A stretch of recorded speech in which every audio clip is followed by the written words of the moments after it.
कबीर जी कहते हैं, हम घर फूक्या अपना और लुका लीन हाथ, उसका घर भी फूक देवा जो चले हमारे साथ। परमात्मा कहते हमने तो अपना घर जला दिया और एक बढ़ता हुआ मसाल हाथ में ले रखा, मिराड मसाल, और उसका भी घर फूक दें जो हमारे साथ चलेगा, उसका भी घर का नाश कर देते हैं।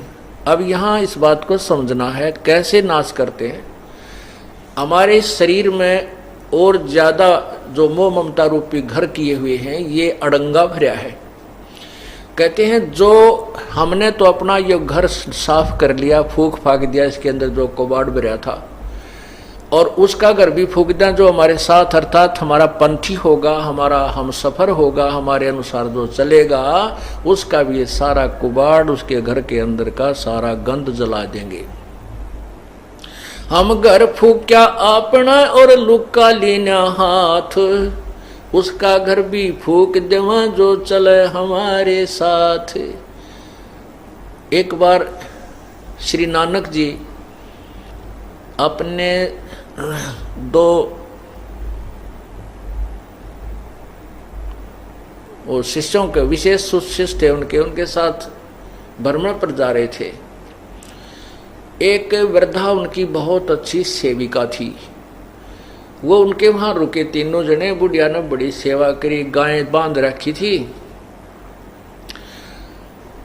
हाँ, पहले वो जाते थे तो बुढ़िया बहुत ज़्यादा समय गुरुजी के पास बैठ करके ज्ञान सुनने में लगाती थी।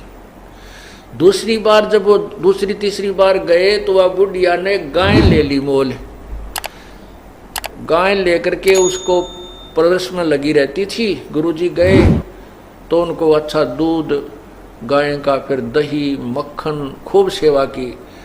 और गुरुजी के पास थोड़ी बैठे, गाय के संभाल घनी करे और बैठे जब गाय की चर्चा कर दे।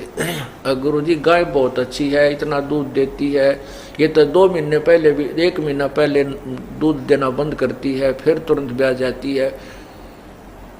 अब फिर क्या कहती है परमात्मा, जब गुरुजी चलने लगे, सुबह न बोले भगवान करे बुढ़िया तेरी गाँव मरियो। ओ ले भाई, ये गाँव मरियो, ये आशीर्वाद दे दिया कि परमात्मा रब करे तेरी गाँव मरियो। अब बुढ़िया भी गुरुजी के मुँह का न देखे, भाई यूँ के कहा, गुरुजी ने अच्छी सेवा करी, दूध पियाया, घी खवाया, गाय कर, ये मरियो। तो आगे चल के वो दोनों शिष्य पूछने लगे, गुरुदेव आपने उस बुढ़िया का दिल तोड़ दिया, वो तो बड़ी खुश हो रही थी गाय को पाल करके, और आपने दुर्शीष दे दी कि उसकी गाय मरे और वो तो बहुत दुखी हो जाएगी। तो गुरुजी बोले, भाई फिर बताऊंगा इस प्रश्न का उत्तर, अभी मैं कुछ नहीं दे सकता। अब वह तीसरे दिन गाय मरगी, बीमार होकर गाय मरगी। बुढ़िया 2-4 दिन तक दुख पाई, फिर वह फुर्सत होगी तो पहले तो वो नित्यनेम सुबह का जो गुटका भी ना कर पावा थी है, उस गाय मुर्जी पुलझ रह जाती, दिन मरण के रह रहे, थोड़े कति बुढ़ा पावर या कोडी कोडी चालर गां के चिपटी रही थी, भजन ना करे थी।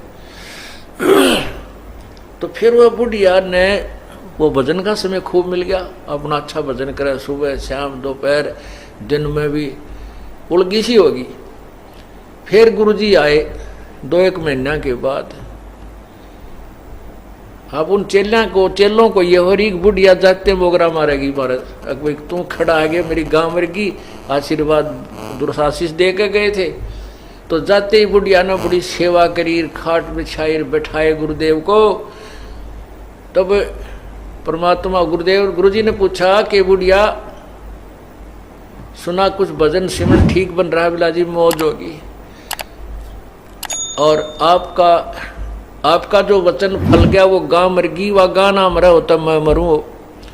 अर्थात मैं अधूरी जाति, मेरी भक्ति नहीं बनती प्रभु, व गाँ की मृत्यु होने से, और मुझे भजन का समय मिल गया, आपने मेरे ऊपर बड़ा प्रेम किया।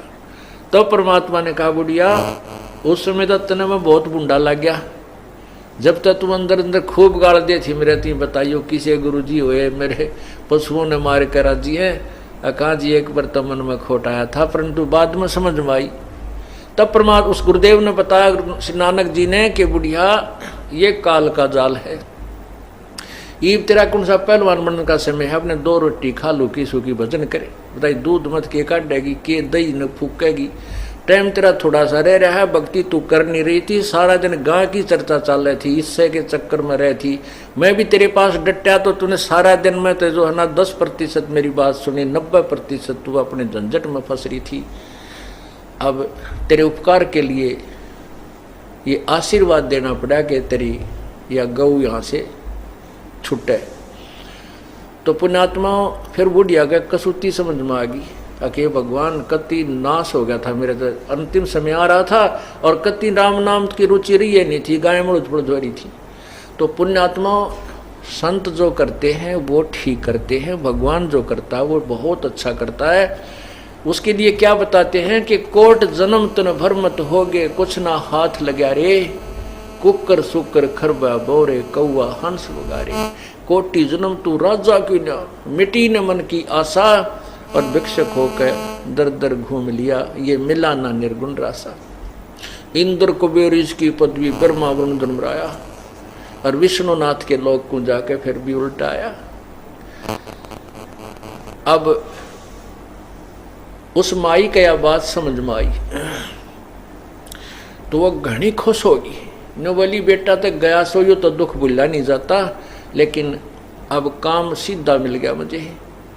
अपनी भक्ति करी बुढ़िया ने खूब डट के, और कहते हैं वहाँ उसके दूसरे पड़ोसी बता रहे थे कि शाम के समय एक पैर नीचे बुढ़िया का, एक पैर ऊपर, और नो कड़लाएं जैसे नो की नो सुबह बैठी पाई मरी पाई, आराम से गई, यानी इतना सुंदर मौत हुई पता भी नहीं चला।